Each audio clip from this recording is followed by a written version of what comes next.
Hello everybody and welcome back to the channel. Today we're just going to pass a list to a subroutine.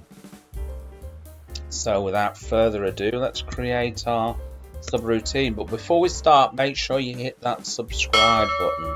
Do it now before you forget.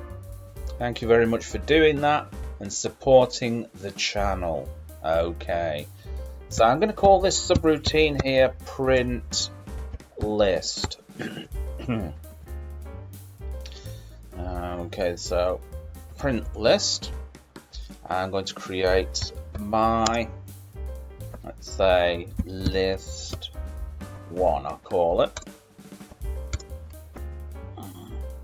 Okay, and then we're going to do a little print command underneath called print.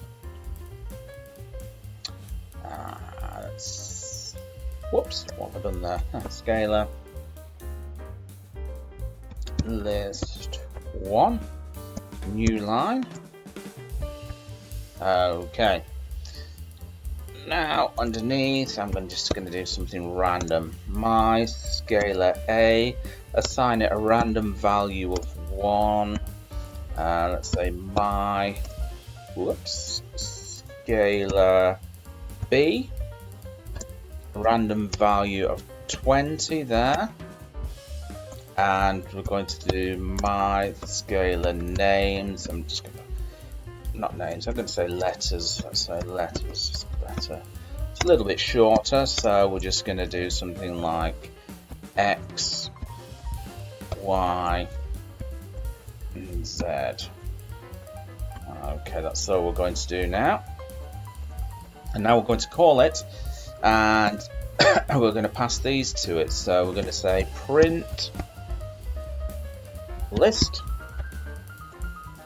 So we're going to do scalar A, which is up here, and scalar B, which is up here, and scalar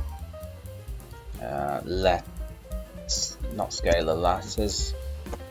Pass it this here, letters. Okay, right, let's just save that, and there you go, we passed it to this. So we've got this value here, 1, we've got 20, and we've got the letters in here. So there you go, Bob's your uncle and Fanny is your auntie. And remember, if you're not already subscribed to the channel, make sure you subscribe. It'll make my day, and it'll also help the channel as well. And I will catch you in another video. Bye-bye.